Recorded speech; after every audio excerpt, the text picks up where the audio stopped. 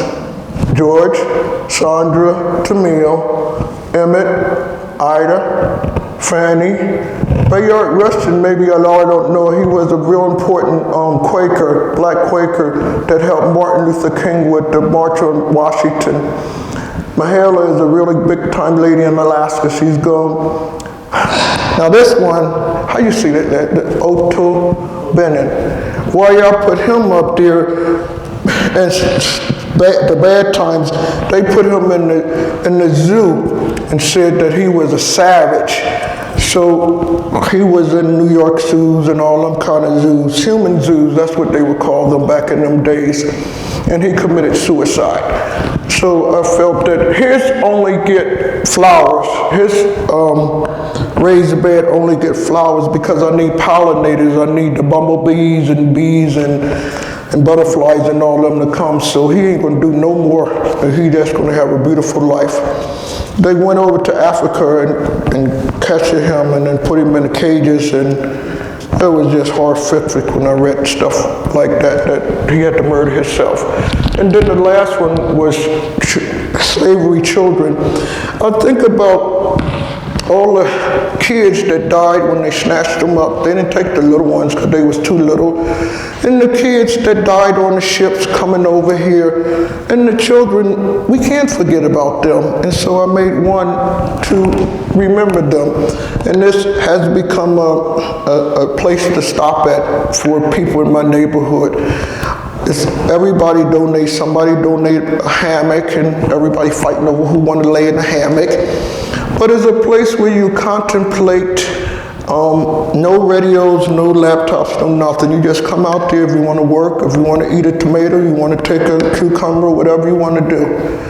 And that's how it is. There's somebody right now looking at it while I'm here with y'all today.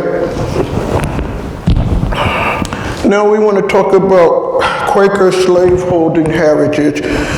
Now I'm going to tell you how I got to be a part of the 339 Manumissions.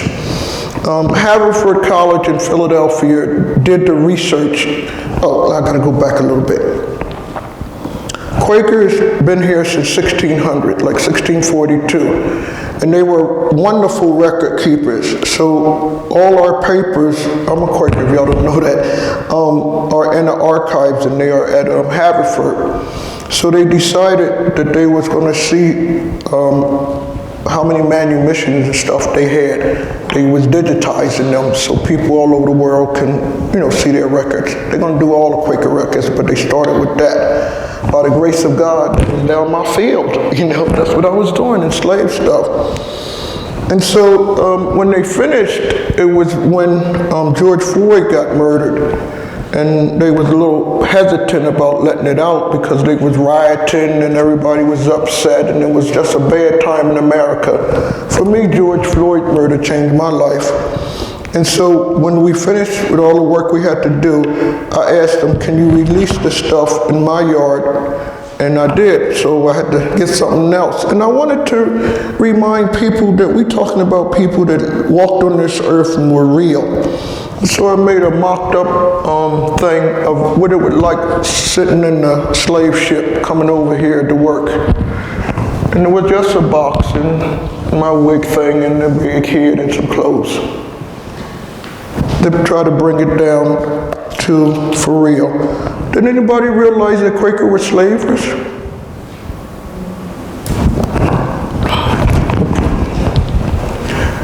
That's when I was in Haverford and one of my friends was there and I was reading and my eyes was going like that and she took a picture.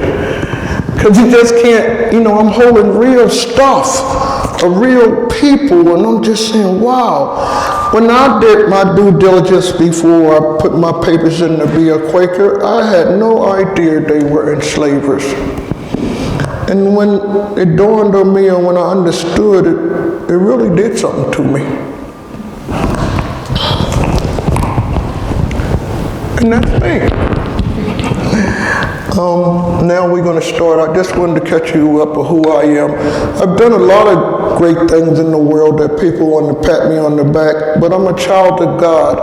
And if he didn't bless me and grace me, I wouldn't be able to do it. So give all the accolades to him or her. And we're going to start our slideshow now.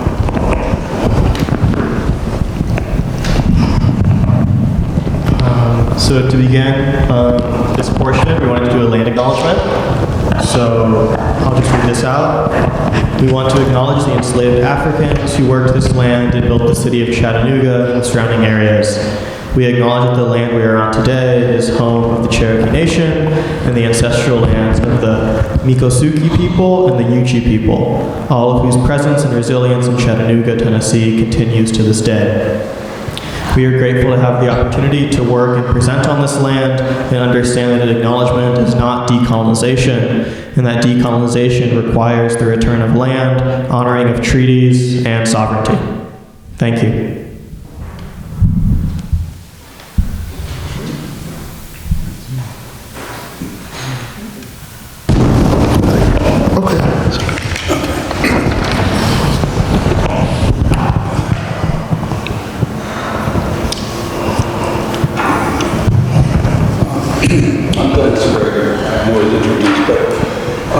So the presentation today is an invitation.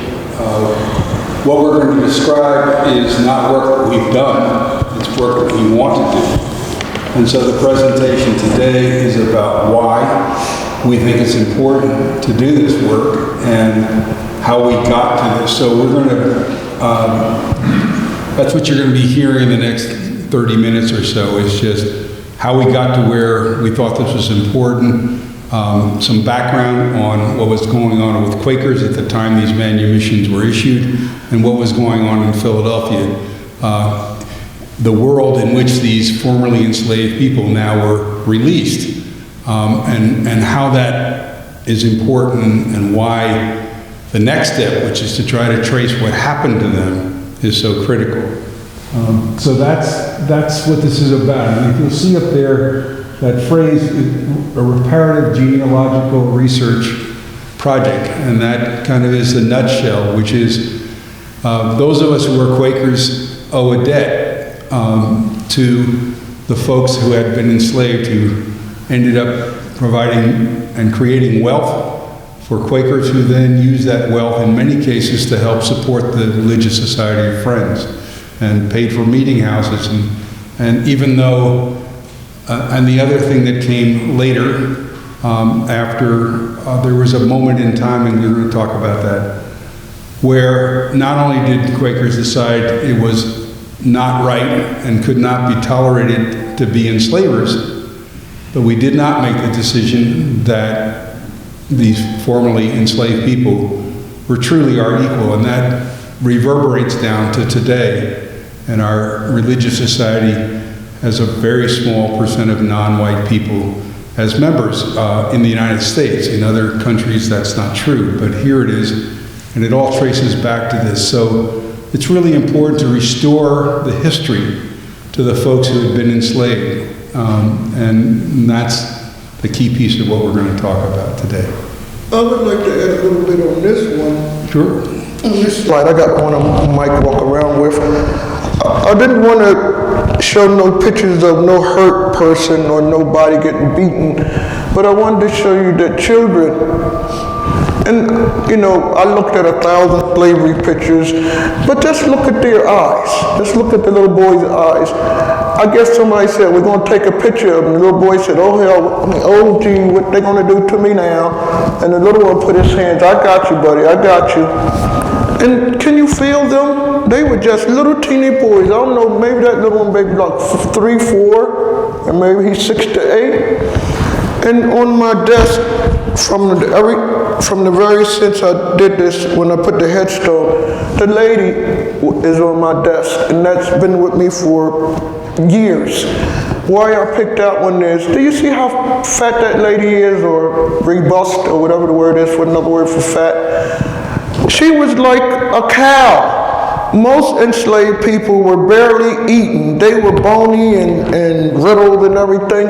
They gave her something to feed the children. Where is her baby at? That lady had to stay with that baby, live in his room all the time. You know, that was her job. Suckle a little baby. And how old do babies be? Like 4 years old when they stop that, right? So this lady was connected, the baby was connected to her for all the many years. And look at her eyes. They told her, we're going to take a picture. Her eyes don't say. It's like, what do you think she would be saying? She ain't that all that happy seeing somebody nurse the baby like that, right? She look like she's happy? And so that's why I picked these two pictures out, to tell you the religious society of Friends, I'm a part of them now. And we're going to straighten some of this stuff up because it's only right. I believe that we can. And that's why I'm here talking to y'all today. Yes, Quakers enslaved Africans, but they also enslaved Native Americans, but my leading is Africans.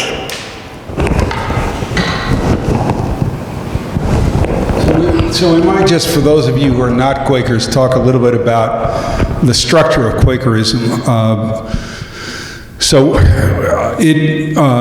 Each local church, which we call meetings, is in charge of itself, but we gather together in association with other meetings into what's called a yearly meeting, and it's called a yearly meeting because it meets once a year.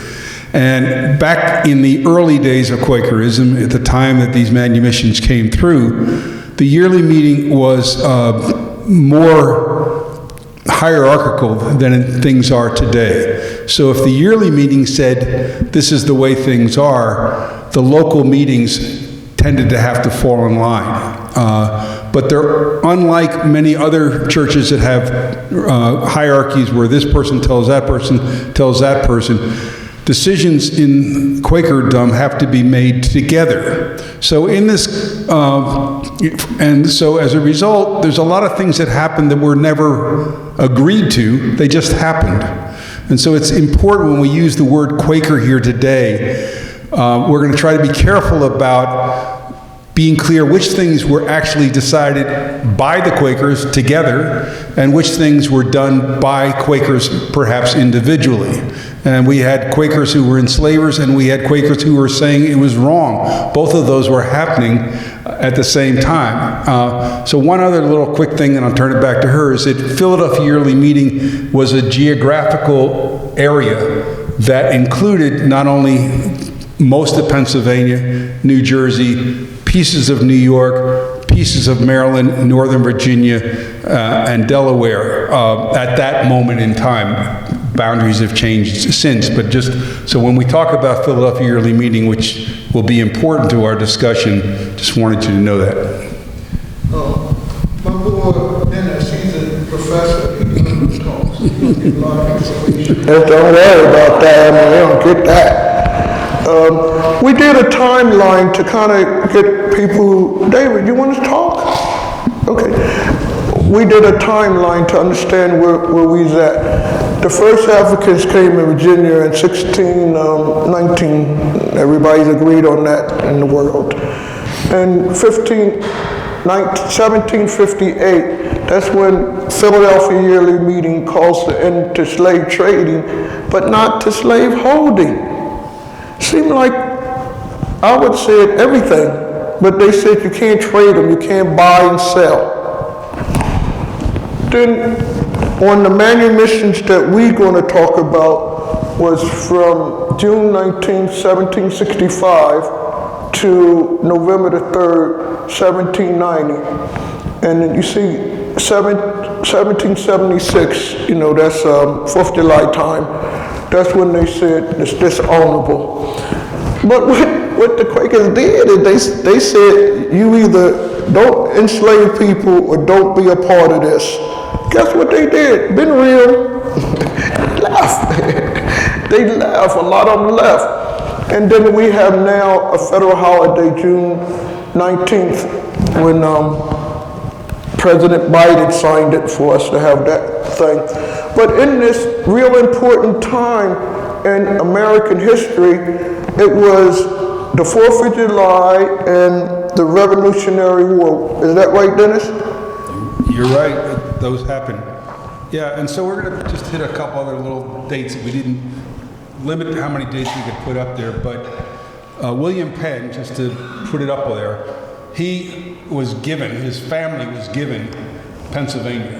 So it was what was called a proprietary colony, meaning some colonies were a corporation. This one belonged to his family. He came in 1781.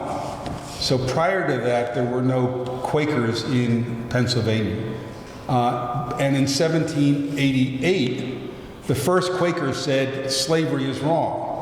So again, this is that's why I said earlier, Quakers as a whole didn't say things were wrong until 1758. It took a long time, but it wasn't like everybody just woke up in 1758 and said, oh, let's stop doing this. People had been saying since the beginning, this is not the thing for us to do. But things move on and take a long time, and you have vested interests. You have the people who are enslavers who are making a lot of money, and they were blocking a lot of discussions that were happening. So we're going to talk more about that later. We're just trying to hit some of the pieces here. But it wasn't until 1776 that you could not be a Quaker anymore in Philadelphia Yearly Meeting if you were an enslaver. But one of the things that happened, we're going to talk about it in just a second, is that you could stay a Quaker and still be an enslaver if you signed a document that said you were going to free somebody.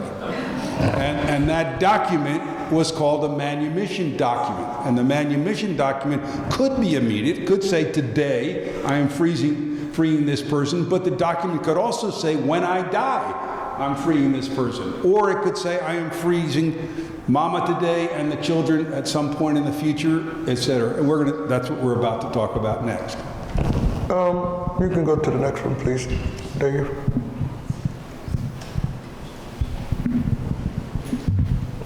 Now, before you read that, for me, the early Quakers did an okie dokie. He's going to read what a manumission is. But, no, that's next? Oh, sorry. Haverford, they looked in their archives from 1642 when William Penn came here till the end of the Civil War. And they only could find 339 individuals that they wrote manumission papers for.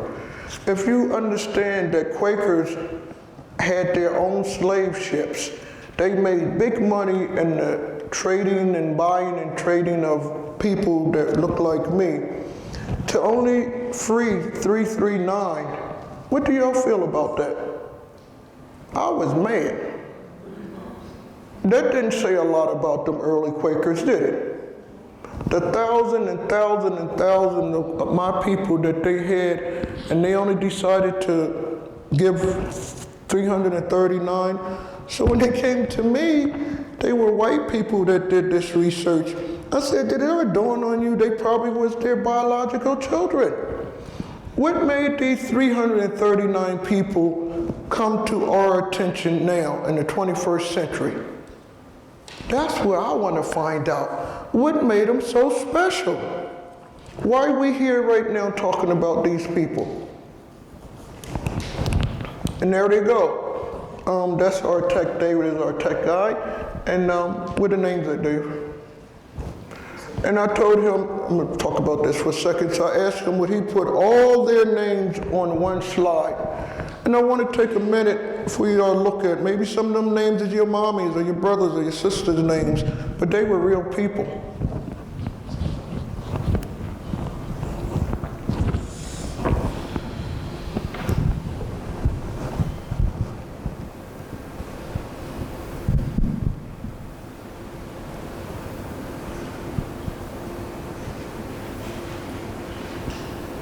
These are the people that I'm trying to give voice for.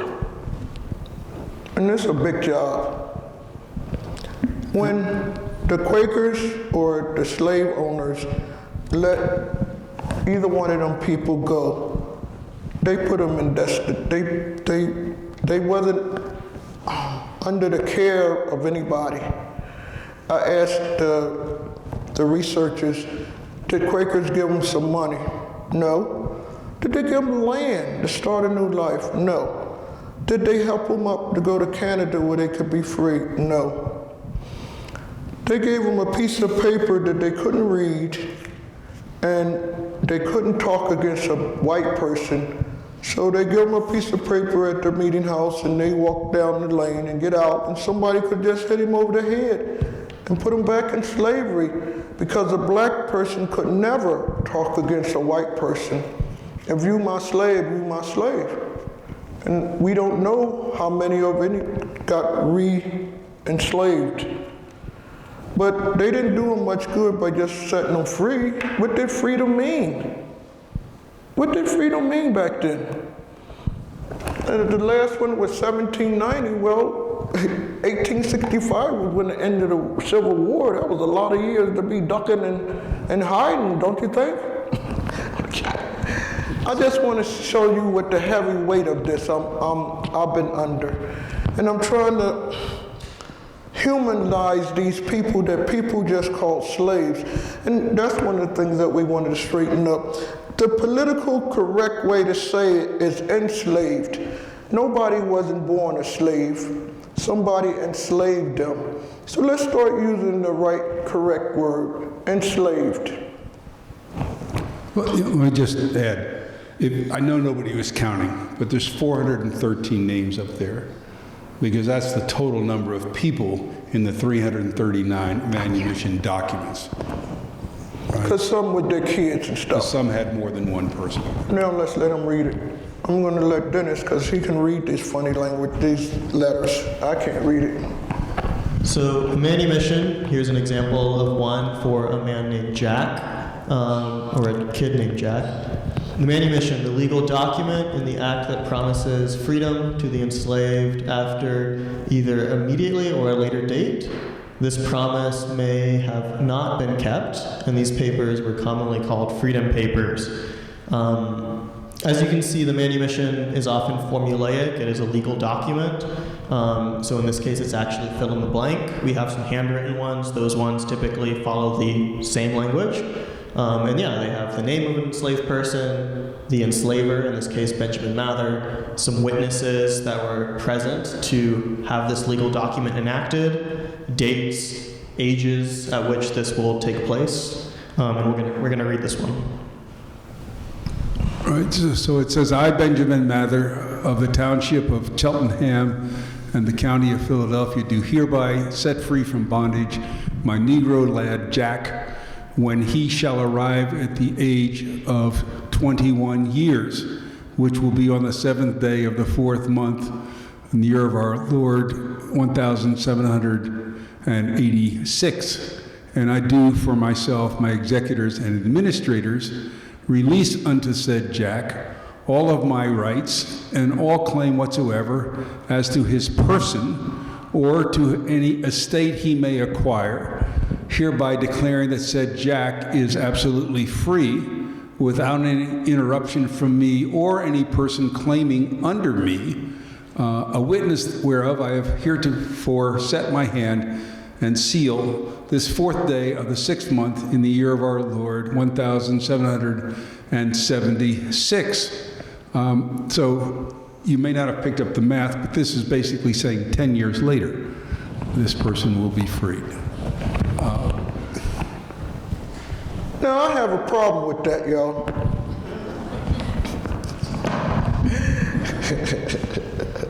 And I'll tell you why. This was a way to dominate and control.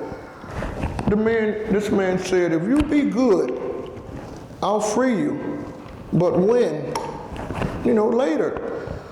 But in reality, what happened was that, like, I'm just saying it, if Dennis owned me and he sold me this stuff, and then his wife, he died and his wife's still there, well, the wife's just gonna do like this.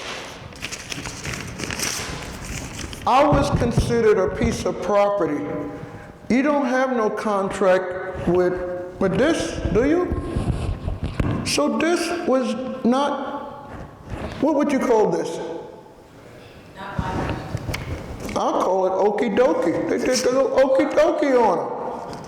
And that's what frustrates me so much.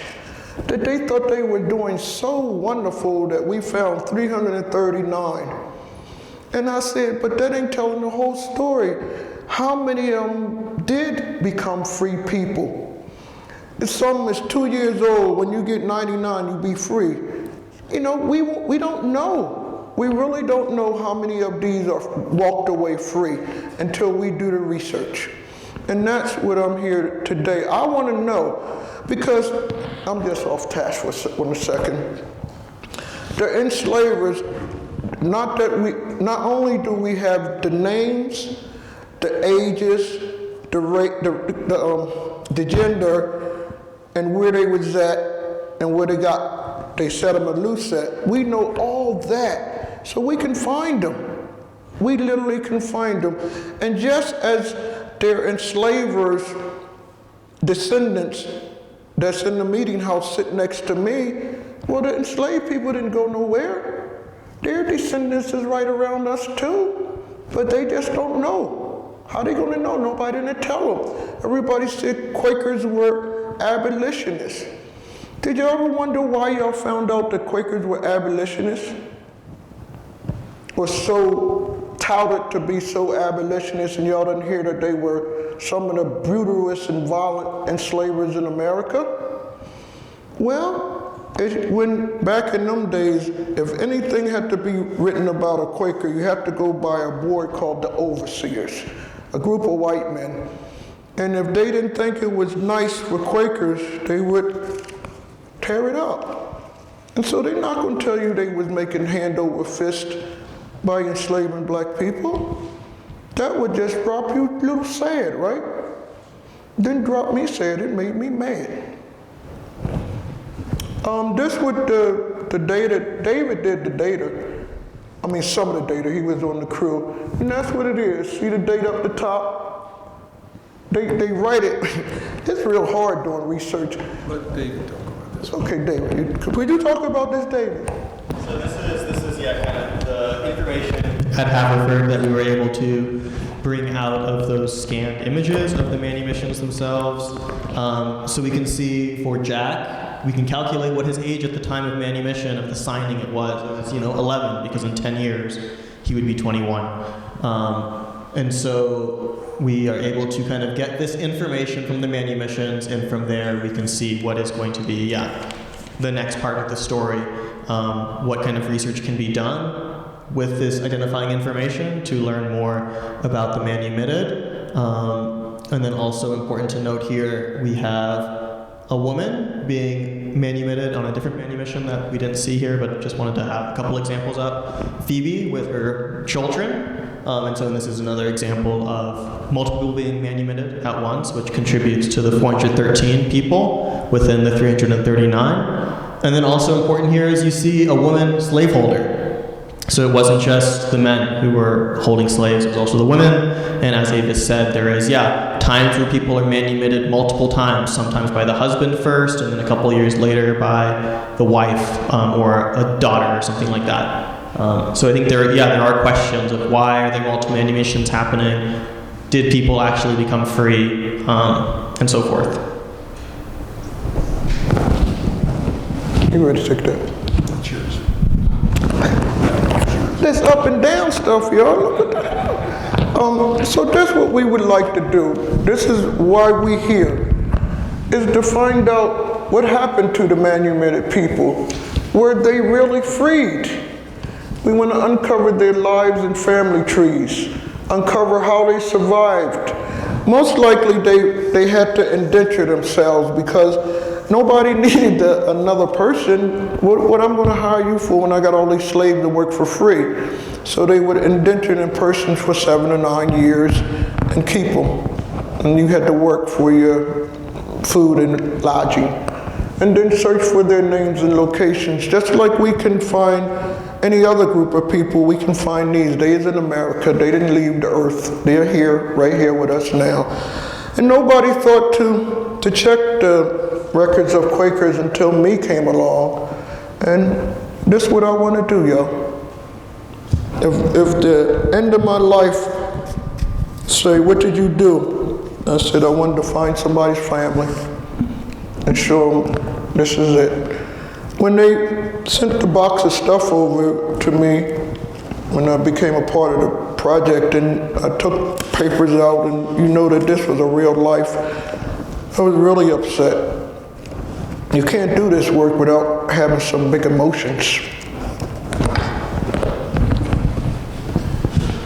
All right, so I'm going to do a real quick couple of slides giving you some context of what's going on, just because it will help you understand, I think. So these records came from, there were people who granted freedom, manumission, prior to this period, but they were not required to present that to the monthly meetings. So those will show up in wills and other records in the community, but not in the local meetings. Because this time it was a thing of, you have to do this or you can't be a member of our organization anymore. So you have to submit it to us. And that's why these records, these 339, are in the minutes of the Quaker meetings and not down at the Register of Deeds, for example. So I'm just going to give you a couple of quick, some pieces about what was going on with Quakers at that time and how they got to that place. And then I'm going to talk in the next slide about what was happening in Pennsylvania.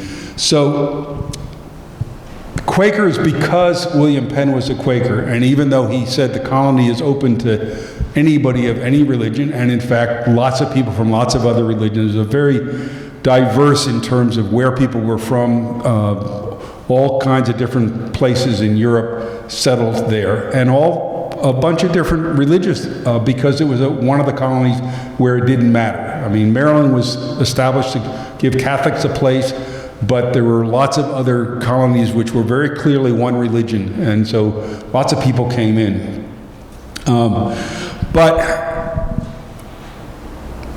She talked about this board, which was the publishing house, that decided what could be published. And so even though in 1688 there were a bunch of Quakers in one meeting who said slavery is wrong, and there were other Quakers who came along and said, we have to stop doing this, that group of Quakers who were all enslavers said, we're not going to allow you to publish these ideas and spread them among the rest of Quakerdom. And that is, it wasn't literally until they all died, that group of people died, that there could be a public discussion. And a little sidelight is that when those things began to come out, Benjamin Franklin, who was not a Quaker, allowed them to be published on his press because the Quaker press wouldn't allow it to happen. So this little piece of history, and Benjamin Franklin was also an enslaver, although at the last part of his life he granted freedom to his people that he was holding in bondage. So there were two things that were going on within Quakerdom that ended getting us to that point. One was this abolitionist idea, which was spreading slowly. So the peak of slaveholding among Quakers was 1720. And at that point, roughly half or more of all the Quakers in the Philadelphia Yearly Meeting, so we're not talking about New England or anywhere else, were slaveholders. But by 1740, that number was down to about half of that. And so by the time the idea was percolating, but it hadn't gotten to the point where everybody would agree, and that's what it takes for Quakers as a group to make a decision. The other thing that was going on was that there were what we might call fundamentalists today within Quakerdom who were saying, we have lost our way. And he said, we were not supposed to be in charge. We were in England where we were the despised minority. We're spending our time in jail. And here we are in America and we are controlling the Pennsylvania Assembly, which they were. Even though they were a minority numerically, they had control of the Pennsylvania Assembly, and they had control of the Philadelphia local jurisdiction, the city's councils and things like that. And people were getting wealthy. And so they were saying, guys, we are losing our way. We are supposed to be trying to put God at the center of our lives, and instead we're all wrapped up in getting rich and powerful and using this stuff. And we're supposed to believe in nonviolence. And William Penn said he wasn't going to mess with the Indians. And now in the western part of Pennsylvania, we're killing the Indians. And then there was this thing which we called, at least when I was in elementary school, the French and Indian War, but is sometimes called the 7-Year War. And it was at that point that this fundamentalist movement, if I can call it that, said to the folks, you guys cannot pass taxes to go kill people, because that's against our religion. And at that point, there was a mass resignation of Quakers from the Pennsylvania Assembly. And so that happens at the time that this discussion of abolitionists is coming on, and those two pieces together is really what gets us to them saying, number one, we're going to withdraw from public life, and number two, we're going to do what's right. And part of doing what's right is we can't be enslavers anymore. So that's the quick version of the very quick version. And there are definitely people who would have written complete books about this. Lots have been written about how the Quakers made their decisions. Nobody has written anything about what happened to the people they were making the decisions about. So that's why we're here. I want to just add a little bit. Sure. I got a microphone, Dennis. Y'all can imagine a black woman like me talking to rich white people about their money. It's a real difficult place to be in. William Penn, when he came over here just to divide the land up. He spent less than 4 years on this earth in America. And we think he's a wonderful person. When in the South, they took down the Confederate stuff, you know, the statues and all that stuff. Remember they was taking them away? Well, I said, yo, come up in Philadelphia and take him off the top of the city hall. William Penn wasn't the greatest man, I think. He came over here and cut up America and then skipped his behind back over to England. He died in debtor's camp, in debtor's prison in about 76. He only spent 4 years over here. We make him be a wonderful man, but he was a big-time slaveholder. And that's where I get in trouble, because, you know, they don't like me talking about him like that. He came over here with the early Quakers and their slaves. And the boat was called, the ship was called the Welcome. Oh, he came in the Welcome. But I said, did y'all realize that that was a slave ship? Under the bottom is where the slaves was at. Nobody don't want to talk about that part of it. But that was for real. In them times, they were some brutal people. They wasn't, you can see the God in me. They really felt, and I think some people did today, that people like me are inferior. For me, I can't wrap my head around that. You work us to death, you make babies with us, and you got very, very, very wealthy on it, and you couldn't see the God in us? What's wrong with their eyes? What was wrong with their eyes? And that's what keeps me awake at night. And that's why I do this, because these poor, innocent people got a hold for some rich people, and they did that to them. You can go in all these cities, in the cemeteries, and find where the white people are buried at, where the black people buried at. They under roads, bridges, highways, byways. We gone. You. All right, so Avis also alluded to what happened when the ones who did, in fact, get their freedom, what happened next. And no one, as far as I can tell, has ever asked that question before Avis. So we know from other people's research, talking about Quakers, talking about slavery generally, talking about this whole process in general terms, there are anecdotal things saying this group from this meeting went and visited with the folks who were now free and independent. But no one has ever gone to see, was this something that anybody expected? Or was this the same kind of minority that had been pushing abolition, and they were just doing it on their own? So that's a question that when we go back and look at it with the Howard researchers' eyes, who are going to be looking at it, looking for very different kinds of things than other people have been looking at, we may get some insight. And it may turn out to be a really sad indictment of what Quakers were all about. They may not have done anything, or it may be that there's more that happened than that we know. We don't have any systematic analysis. But what I want to talk about here is what was the world that came into those who got freedom. And it's part of why I think this is so important. The community that developed in Philadelphia starting in 1780 was the first concentration of free black folks in America.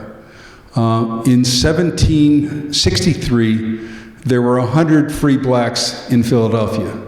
In 1783, there were 1,000 free blacks in Philadelphia. And in 1793, there were 2,000 free blacks in America.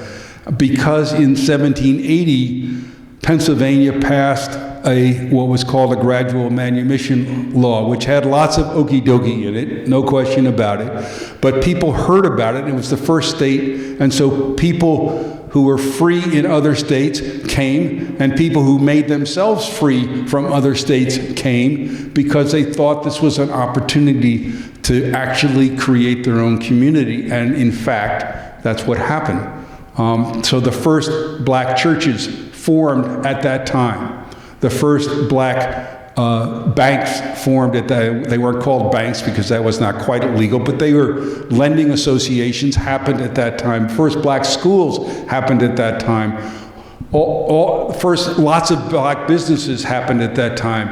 And there eventually then became a series of anti-black riots by white people coming in and burning down these institutions. And all of that culminated in the 1830s with a series of black codes that specifically targeted and restricted what free black folks could do. But that period from 1780 to 1820 is considered by some people the most free black people have ever been in America at that time and place. So these folks that we are trying to track moved into that possibility. And I say that possibility because, again, Ava said, some of them died. We know they died because diseases came through Philadelphia. Lots of people died.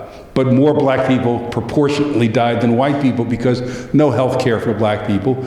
We know that the Revolutionary War happened, and we know that some of them went with the British, and we may never be able to see what happened to them. So we know that there's a lot of reasons why we may have difficulty, and we know there's a lot of reasons why some of them may or may not have lived to be part of that community. But we think that's an important piece to see what role they may have played in that community. And that's also a critical part of both the history of independent black culture in America, as well as black codes in America that restricted people. All that happened in their lifetime.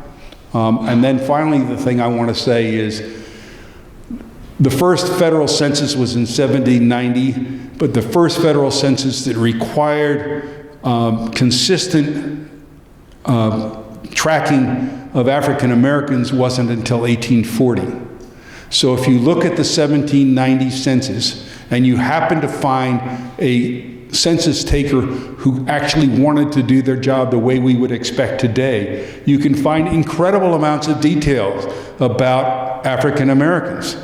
But if you get the wrong guy, he might say there were 4 blacks in the house, period. That's it. No other information. Whereas the other person would tell you their age, gender, what work they did, if they worked outside, and all that information, but that wasn't required until the 1840 census. That level of detail is there. So our goal is to try to make that connection from these people once they got their freedom until the 1840 census. Do you get a sense of the breadth and depth of this information? It is a way we can find. We did the 1790, right? And we found like 8 people on that one. Quickly. Quickly. I mean, there's more. Oh, quickly. Oh, we got to start reading something. Can you start reading something? Can you read? You. Go ahead.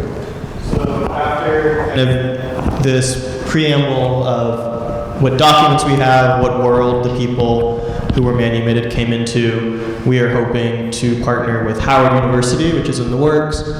So the work began at the Quaker Archives at Haverford College in Pennsylvania, searching for information about the names and locations of these innocent people, as well as information about the kinds and amounts of support that may have been offered to these newly freed people. Researchers will then move to county census records, birth and death records, wills, black church records, records of the abolitionist societies who also provided support to newly freed people, historical societies, insurance companies, newspapers, and other resources with records from the period of interest.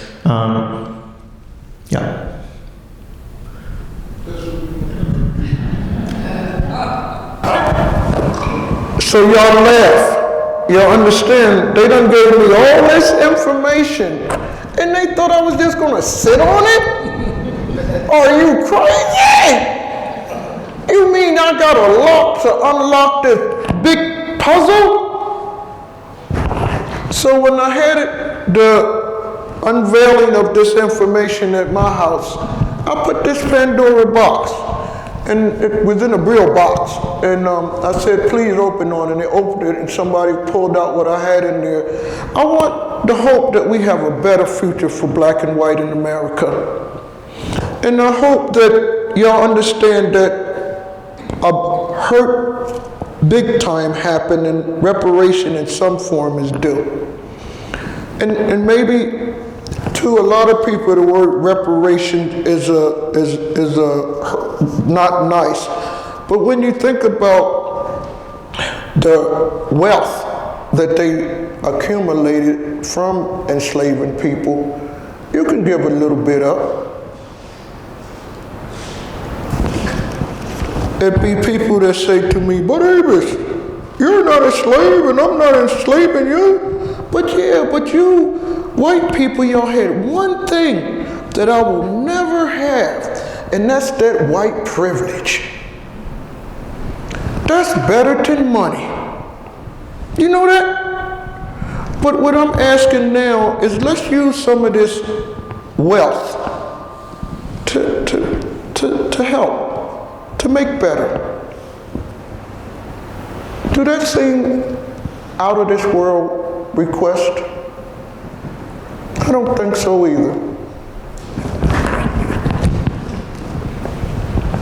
I needed to make this statement to all Quakerdom to know. To enslave another human is wrong. Don't nobody want to take a place of a enslaved person. Would you want to take a place of an enslaved person? I like my teeth. They would take out their teeth when you wouldn't eat and stuff and put something in there to make you get some food in there so they can work you to death. I'd rather be gumless. Quaker enslavers have never been held accountable for their actions. You didn't know Quakers were enslavers. They went to now for me to tell people that was wrong, and Quakers, y'all wasn't really nice. And they didn't like the religions, the Christians, and them to enslave somebody. You know it was other ones, the Methodists and the Catholics, but I'm talking about the Quakers because I'm a Quaker. All this is Quaker.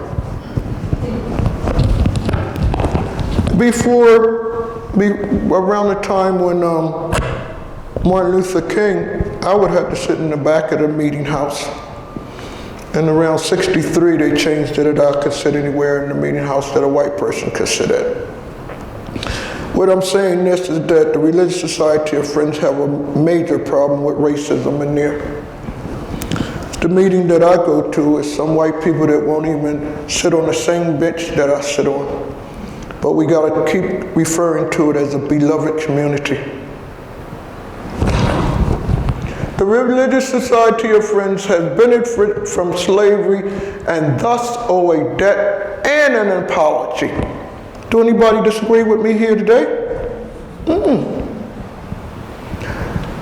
Most of the 1%ers that's American can trace their money from the institution of slavery. There's a whole lot of people that don't know where their money came from. It was about like 12 generations away from slavery now, and their kids don't know. Would you read that? Yeah. Dennis, you can read. You're the teacher. Okay, David, I'm so sorry. So now just to reiterate our future plans, which is why we're fundraising to help fund the researchers at Howard, which is at HBCU in Washington, D.C., to manage the research component via their Center for Equitable Economy and Sustainable Society. The university will create a website for the information they find on the 339 people or manumissions that are in our collection, where the information will then be publicly available. Genealogical research will be collected into a standardized format to allow uploading to major genealogical organizations. Consequently, descendants will not be limited to discovering about their ancestors solely through this project or this new website, but it'll also be on things like Ancestry.com. Did everybody kind of understand what that said? We did a lot of wordsmithing with this. But it's important that I find a black university to do this, because the narrative need to come from us now. We figure out how the things are by doing our research and put them in our languages and not the white man's languages and the white man's way of thinking, because most of the history books were written by white men. If anybody is feeling uncomfortable right now talking about slavery, because I'm always, hey, be quiet, it makes me uncomfortable hearing about slavery. Think how the enslaved person felt.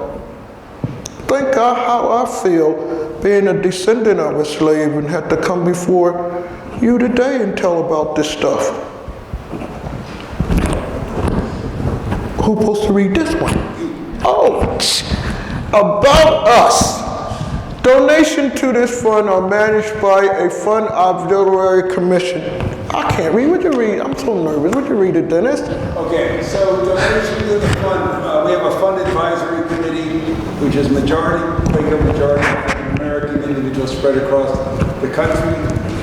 Funds will be directed to Howard University and restricted to the work described. The 339 Manumission and Beyond project is a donor-advised fund with Friends Fiduciary Corporation in Philadelphia, which is a Quaker-affiliated non-profit financial investment firm. It was founded in 1898 by Quakers to serve Quakers, and since its inception has been a non-profit entity governed by an all-Quaker board. Friends Fiduciary wants to embody Quakers' values in its investment and operations, guided by long-standing and broadly held testimonies of simplicity, peace, integrity, community, equality, and stewardship. That's part of who we are. And what I want you to pull out from there is, I was concerned that I'm going to ask people for money. And most people don't trust black people with money. And so I didn't want nobody scalping with the money that I raised. So I went to fiduciary and to the investment company, and we have set up a real fund. It's just like a Vanguard fund or any fund. And the money that's given will go to them, and it'll only go to Howard. No mismanagement or funds, and the funds be a lot of money, could be invested in all that stuff. But I wanted to also, so nobody think that anybody doing any funny thing with their money, but for prosperity's sake, when I'm gone, for the long haul. This ain't 5-year thing, it's gonna be like 25-year thing to do all this difficult research. And I don't know if I'll live that long, but I just wanted to make sure that all this work we doing don't go to nothing, because it's too important. And they agreed. Go ahead. Yeah, so that's where the Beyond comes from. So once we finish with Haverford's records and the 413 people, we want to go to Swarthmore's records, which are also in Philadelphia. And so the researchers who figured out that whole system in Philadelphia will be able to plug in those folks. And then we want to sort of take the show on the road and go to New England and Baltimore and New York and other Quaker repositories and replicate the thing, so that what we are able to do for the descendants of the enslaved people in Philadelphia, we're able to do for the descendants of enslaved people from New England, New York, the Carolinas, and wherever we have records that would allow us to have a starting point. And so that's why when she talks about 25 years, we hope it's not going to take 25 years to do Philadelphia, but it may take 25 years to do all of the records that Quakers are holding in the United States right now. For some of y'all that don't know, understand what he was saying, I'll put it in layman's terms. Yearly meetings are by sections of the United States. So I'm Philadelphia, and it's like the 4 states, Maryland, Delaware, New Jersey, and what else? What else? Well, anyway, my hope is to do the 13 colonies. So it's New York and them states up there, it's Baltimore and all them states around there, yearly meeting, and it's New York and all them states around there. And I'm telling you, Quakerdale, I'm coming up there, I'll be visiting you. Have a place at the dinner table for me. All right? I'll be there. So that's what I wanted to do. Once we find a way to do it, we're going to find them. And I don't know what's going to happen when we do find where their families at, because I know that when we knock on somebody's door, get in contact with them, when I understood what was going down, I really had a thing in my mind. I was sad, mad, upset, scared, and everything. And I know that when we do find people's families, that they're going to go through some of that stuff too. It's only normal. So can y'all kind of feel the weight of this now? And God asked me to do this. That's why I got them.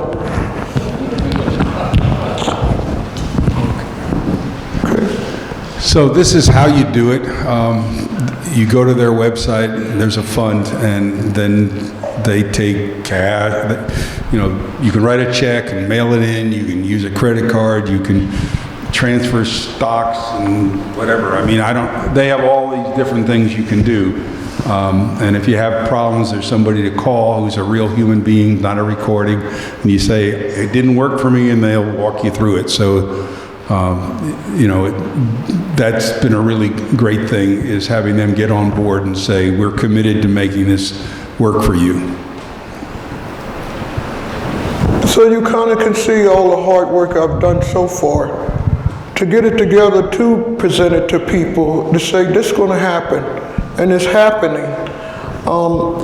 When we partner with Howard University in D.C., we had to raise the seed money, and that's what we're doing now.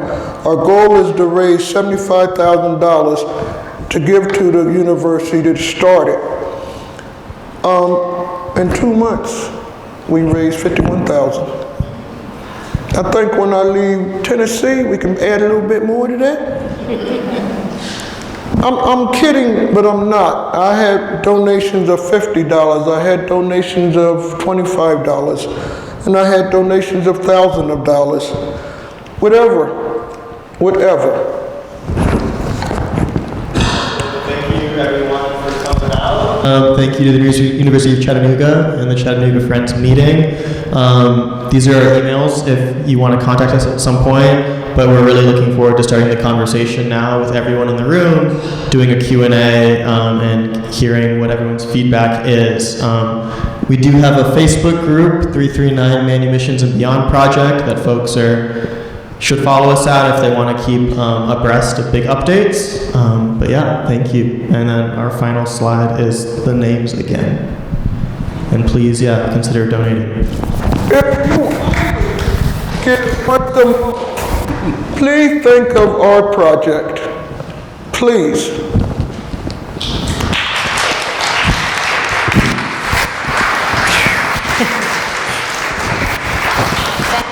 Avis, Dennis, and David. We will take a short break. It is just a little bit before 3:30. If we could be back in here at 20 of 4, we will have question and answer. Chuck is right here. If you have questions that you would like answered, please give those index cards to Chuck so that we can get those organized. Questions when we come back. I would like to say hello to the people that's we have New England, Rome, and Holland putting in with us to say hi. I love y'all and thank y'all for Zooming with me today.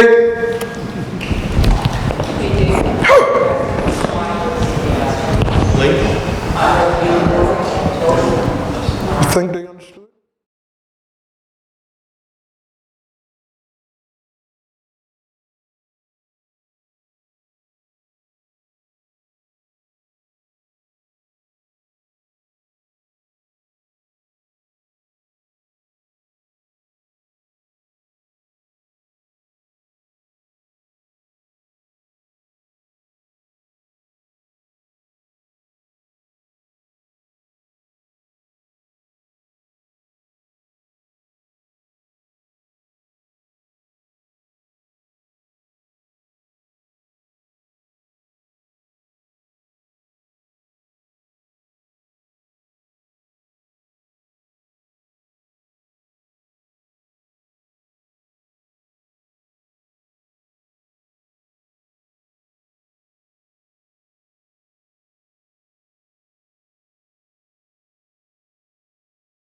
I'm glad you can stick around and stay for questions and answers.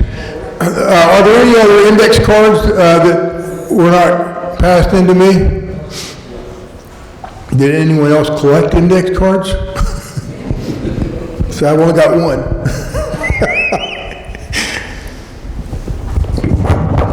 Okay. And I'm not sure who these are directed to, but I guess you take them as you see. I've got one question here that says, I thought I noticed many of the names in the 432 only had one name. How will you find information on them? No surnames, etc. Okay. Are we on, Mike? Yeah. So that's a great question, and it's a great challenge. We're a couple of things. If you can figure out what happened to them, and people, you have to remember now that I'm going to tell a little anecdote that'll make the point. We didn't have transportation the way we do today. So you got from one place to the other by walking or with a cart, if you had any possessions, okay? So those of you, like me, who have friends whose last name is Carter, that's where that name came from. That meant you were the trucker of the day, which is you owned a horse and a cart, and you were hired as a carter to help people move stuff. But people didn't go very far. I mean, we've watched the TV of, going across to the west, but that was not the normal way. I mean, it was really very limited. So we know people probably did not get very far. And then the question is, if we can figure out where they were, then we can try to do that detective work of matching them up. So this person would be 28 years old, and they were in this place at the time they got their freedom, and therefore here's a record of somebody that age, not that far away, and you begin to try to piece those pieces together. It's sort of fundamental genealogical work. It is definitely harder when you only have one name, but it's not impossible. And but that will be certainly a barrier.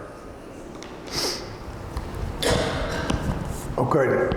Did that satisfy that question? It's not easy. Bottom line, one person on chat, on the live stream chat, pointed out that Benjamin Franklin claimed to be a Quaker when he was our ambassador to France, and is considered to be one of two Quakers who is pictured on U.S. currency. Yeah. So maybe he wasn't considered to be Quaker early on, but maybe He wasn't considered a Quaker by the Philadelphia Yearly Meeting, but that doesn't mean he didn't share sympathies, which of course people do all the time. Yeah. Yes, that's true. Says, one person asked from the chat, said, are the names in the Duck Creek Manumission book included in the 339? And what is the Duck Creek Manumission book? Do we know? I did, but I never got a response back, I don't think. I don't think, they're not part of the Haverford collection. Yeah, I'm not familiar with what Duck Creek Manumission book is. Sounds like a great lead. In the Haverford collection, there are all of the Philadelphia Yearly Meeting minutes that have manumissions, and also some from Blackwater monthly meeting. And Blackwater had, I think, some of New Jersey and Maryland in it mostly. And Philadelphia Yearly Meeting, had like a mix of like Abington meeting, and there was at times a partition of Philadelphia, like a North Philadelphia meeting, a South Philadelphia meeting, in the suburbs. Oh. And there were also, just as this current yearly meeting that we're sitting in right now, which is called Southern Appalachian Yearly Meeting and Association, has people that are members that are sort of unaffiliated. There were people in the Philadelphia Yearly Meeting who lived in New York State. They were not there, so they just happened to be members of the, and so some of the manumission documents are actually people who lived in New York on Long Island, which is a long way from Pennsylvania, and manumission documents are there because they still wanted to maintain their membership in good standing by saying, I'm giving up the people I'm enslaving. So that again gets trickier because we then move out of the richness, I will say, of record keeping in the Philadelphia area and have to say, okay, what kind of record keeping are we going to find in Long Island? But that doesn't mean it's not there. And one thing I'll add to that I thought was interesting, I'm not a Quaker, so a lot of this is new to me, but to be a member in good standing doesn't mean you can't go to the meeting, doesn't mean you can't worship alongside the Quakers. It just means your name isn't really going on the books and you can't participate in the business meetings. So to me, it was very interesting to read that, well, you might be, I guess, taken off the books. And for me, as a non-religious person, I guess I would say, why does that matter? Like you could keep breaking the rules and still show up to meetings, still have some kind of community with your fellows. But I suppose back then it was very important for these people to be in good standing, partially I think due to status, to show like I'm on the books, I'm at this business meeting. But it doesn't actually mean that you're kicked out of the meeting or the church.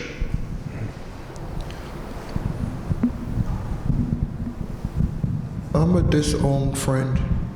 Say that again. I am a disowned friend. Upper Dublin Friends meeting kicked me out because of my activism trying to find the enslaved people's whereabouts and whatnots. But I'm still a Quaker.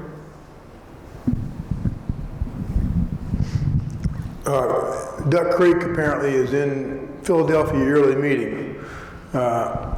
And there's some other questions related to that. Was a meeting in Delaware where Warner Mifflin manumitted his own enslaved people, those of his father, and the members of other Kent County, Delaware meetings.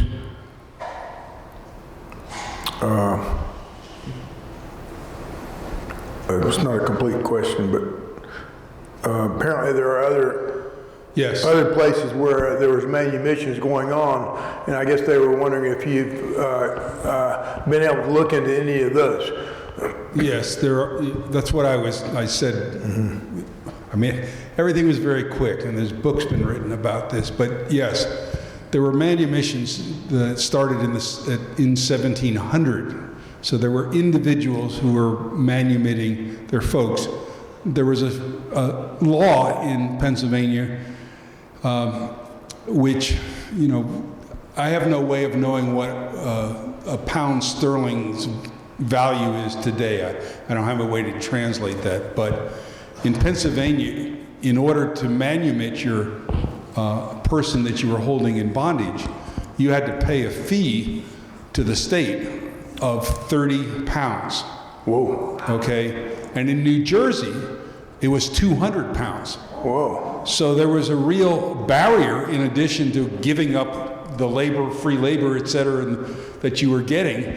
You actually had to put money out. And this wasn't going to the enslaved person. This was going to the state for the right to grant freedom to the enslaved person. Huh. So we know, I ran across that whole story about Mifflin and other people. Yes, there was definitely stuff going on in a lot of places. But it was the Philadelphia Yearly Meeting, which was the group who said you can't be a Quaker if you don't do this, that generated these manumission papers being registered with the yearly meeting and with their monthly meeting. So if you did it and you weren't required to do it, there was no reason to have that show up in Quaker archives. You could just go down to the courthouse and register the piece of paper. So the only reason to have it in the Quaker archives is because you were satisfying that requirement. Okay. Changing the focus a little bit here on the questions regarding Howard University. Why Howard University and not maybe Cheney or Lincoln in Pennsylvania, which are our historic black colleges and universities?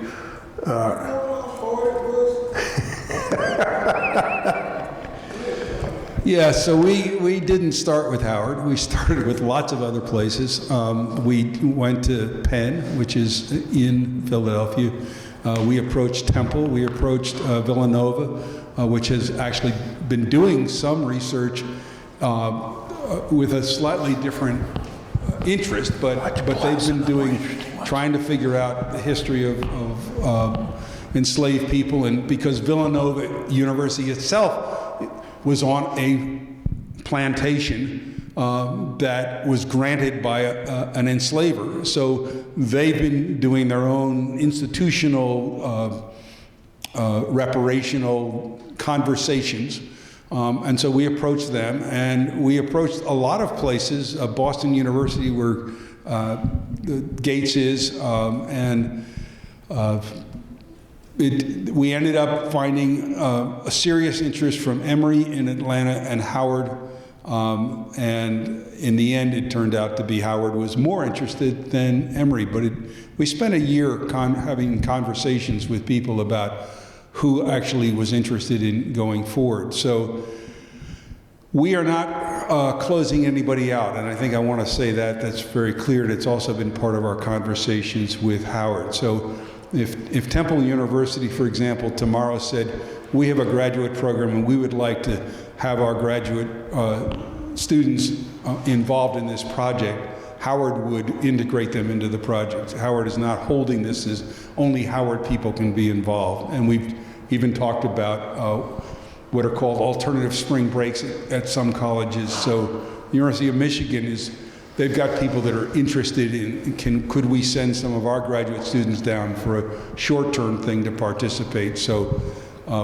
it's not that we said of the whole universe, Howard is the only people who can do it. But we do think it's important to have African-American eyes looking at these documents, particularly going through Quaker documents where they're going to be looking for different kinds of things than white researchers have looked at, and things that jump out for them may not have jumped out for the white researchers. We think that's important. When I was talking to the researchers, I said, y'all looking at Manumission and y'all looked at all the records. What did y'all look in, like the letters and diaries? These wealthy people didn't have nothing to do but complain what the enslaved didn't or did do. It's in correspondence, their lives. They didn't think to do that. Yeah, so let me just add to that, for those of you who don't know, these repositories are not just from business meetings of either the local church, the monthly meeting, or the yearly. Many Quaker families have given their family archives to Haverford as well. So there are diaries, and the very thing that Avis is talking about exist as well. They're not all at Haverford, but some are, and some are at Swarthmore, and some are in other places. Okay, David, perhaps you could answer this. Has Haverford College acknowledged any benefit to itself from the slave trade or the enslaved labor? Can I take that? I worked with Haverford College for over 2 years, and they didn't pay me a dime. David got paid big money. All the other librarians got paid big money, but me, the black one, didn't get nothing. Haverford was founded by Quakers for their sons. And when their sons went to college, they had their enslaved persons to go with them. When I visited the campus, I asked them where was the enslaved quarters. They tore them down long ago. There's no record of their participation in the slave trade. Now Haverford is not under Quaker stuff. They're just like a real university, but their main money came from enslaved people.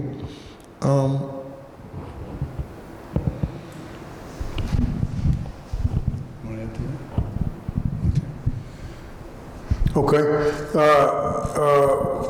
If you could meet one of the descendants of the 339, what would you want to ask them?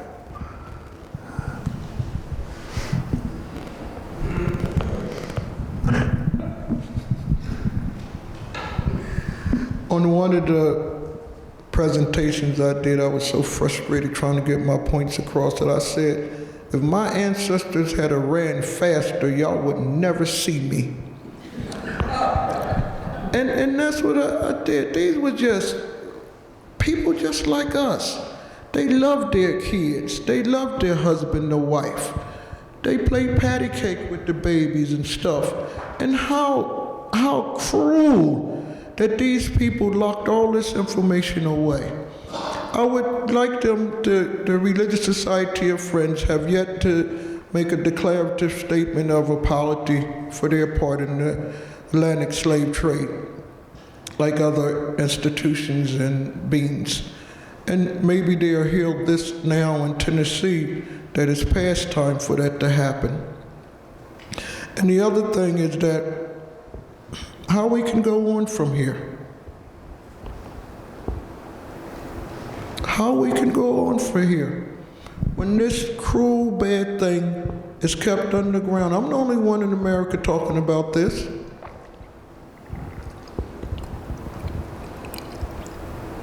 And they beat me up. They called me all kinds of names.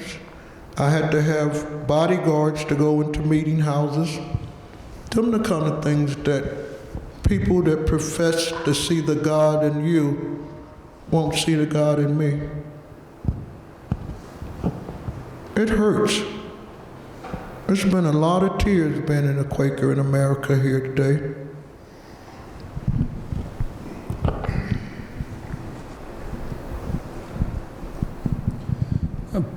I just add one little thing, which is the neighborhood that Avis lives in. It's not in the city of Philadelphia exactly, but it's, you know, when you get up into this kind of very dense thing, you cross a street and you're in a different town. It's certainly Philadelphia area, but the section that she lives in is an all-black community, and you know, it was the only place when her father had come up from the Carolinas and was able to earn enough money and buy himself a little place and build something. It was the only place he could go. It wasn't like he could choose any place to go. This was a place where he could go. So she said to me early on in this project, there's a likelihood that some of her neighbors are in fact descendants, because where would they go and why would they go? I mean, this is there's good reasons if you're in Alabama to come to Pennsylvania, but if you're in Pennsylvania, where are you going to go? Mm-hmm.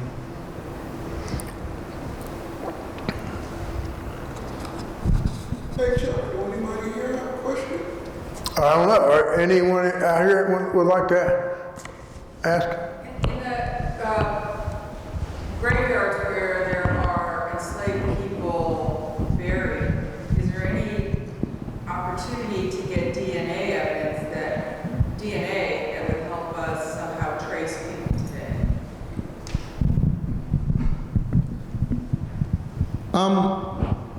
Jumping up and down mad. Leave them alone. Leave them alone. The best I could say is they can use that sonic thing to see if they can find something. But look what they had to endure when they was alive. Leave them alone. I've donated my body to science. Use this body. I forgot to tell you one thing when I learned this about the Philadelphia Quakers. And it almost makes me cry when I say it. The Philadelphia Quakers were so, the only word I can say is despicable, is that when their enslaved person died, they would sell them downtown to Philadelphia, the University of Pennsylvania. That was the first hospital in America. So they got their money from them when they was alive, from babies till they died. And then their wife or husband couldn't even bury them. They would sell them downtown for the early doctors to learn how to keep white people healthy. It wasn't for me. It wasn't for my people. So that's another place where the students will go to find records of the enslaved people, is in the University of Pennsylvania's records, because they purchased the dead bodies of enslaved people. When you hear about something like that, don't that make you like,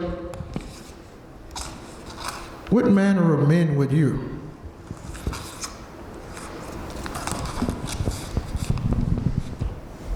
Anybody else have a question here? Yes.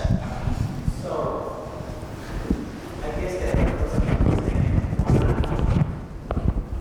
attitude that people have today, not want to learn history, full history, and they say it's painful, makes their children feel pain.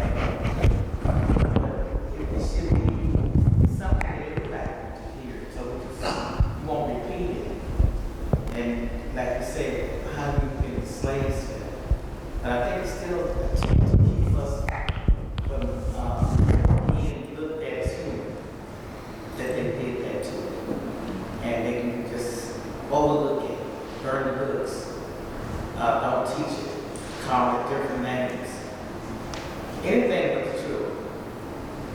And it happened again because nobody will hear to it. You know? And we're going to call ourselves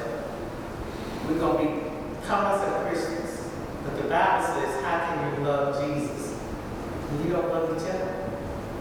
Mm-hmm. So that's, to me, I don't know what happened, what's going to happen, how we can stop it. It's a fight, it's a battle that we have been fighting for a long, long time.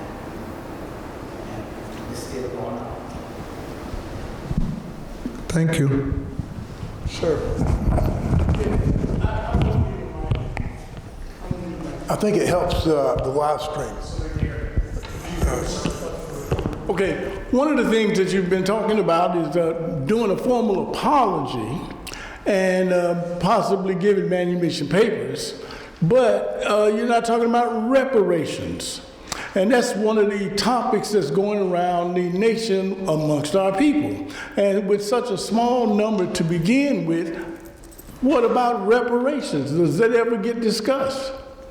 I mean, as you keep saying, they made a fortune off of the labor of these slaves. So, and obviously the church itself has fortunes of its own and its institutions. So why not reparations, and why doesn't the church join the reparation movement?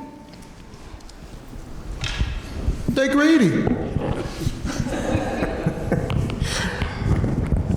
Well, I think there is a discussion. So maybe we're in 1742. I mean, in other words, we're not to 1758 yet, or we're not to the point where we have unity on the answer to your question. But the question is being discussed, is all I can tell you.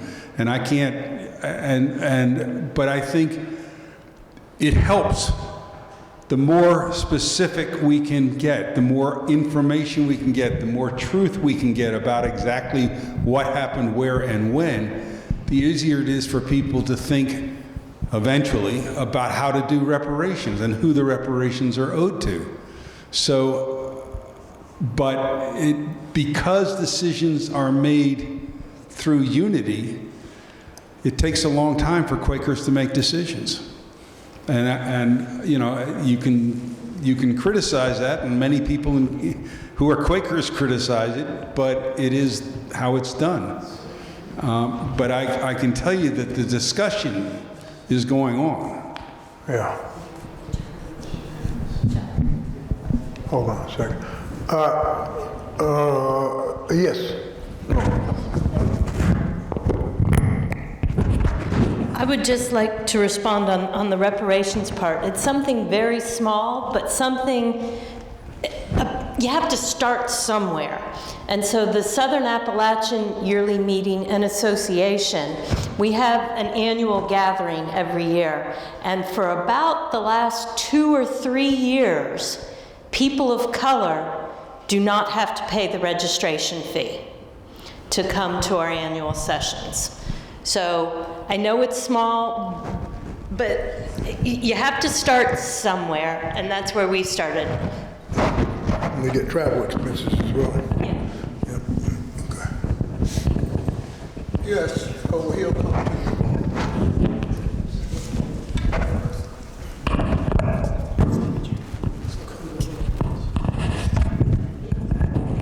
I just want to say that there's a town in the United States that's giving reparations to its African American citizens.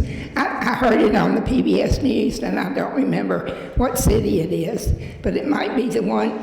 Where was the terrible burning of the Negro city?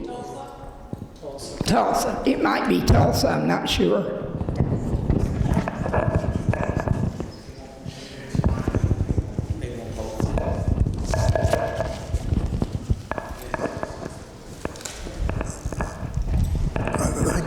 Question here. One of the couple of people in the chat were wondering if there's a list of who was here or was on the live stream, and whether that was available, or whether there was a recording of this. And I think that's probably a better question. Is there a recording of this can be shared? Okay, it'll be published shortly after. Chuck, anything I do, one of the criterias of having me talk to you is to tape it, because Black history is lost, and we have the means to capture it now. So anything I want to have to do, it's going to be a little red light blinking at me for the future kids to know how hard it was to get this up and going. You asked me a question about reparations. That's a cuss word to these people. So the little bit I have to do, I have to use that word. What the word we use? Reparative. Now see, I had to use the word reparative. Now ain't that something? And sir, I don't know what your name is, I'll just say sir. They hurt me, they attack me, they do everything to me, so I'm not using that word to lift it up a little bit off me so I can get on the airplane to come down here and talk to you. And if y'all don't realize it, I'm not in Pennsylvania talking about this. I'm all the way down here talking about it to y'all. Do that say something to y'all? In my meeting where I go to, 2 times the care members met. And can you just imagine this, a group of white people sat around and discussed me. And that's what they came up to tell me. Avis, you are not allowed to talk about race or racism because it makes us uncomfortable. Mm-hmm. They must have thought I was one of them enslaved people. Black ladies here. You know when you do this, right?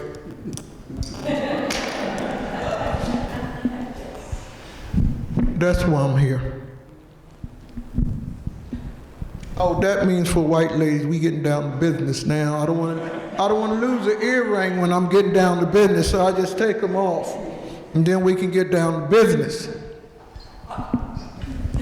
A couple of points that were made on the live stream is that Avis is featured on a number of YouTube channels, okay, or YouTube.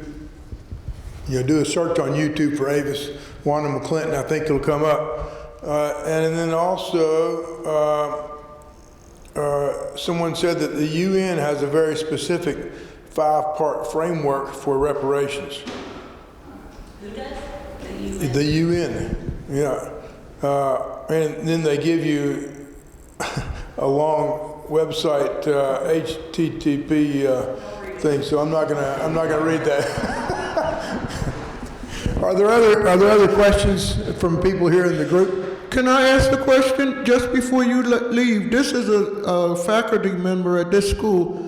How you feel listening to this as a white professional lady that you know, you in the historic world? You want to come over here?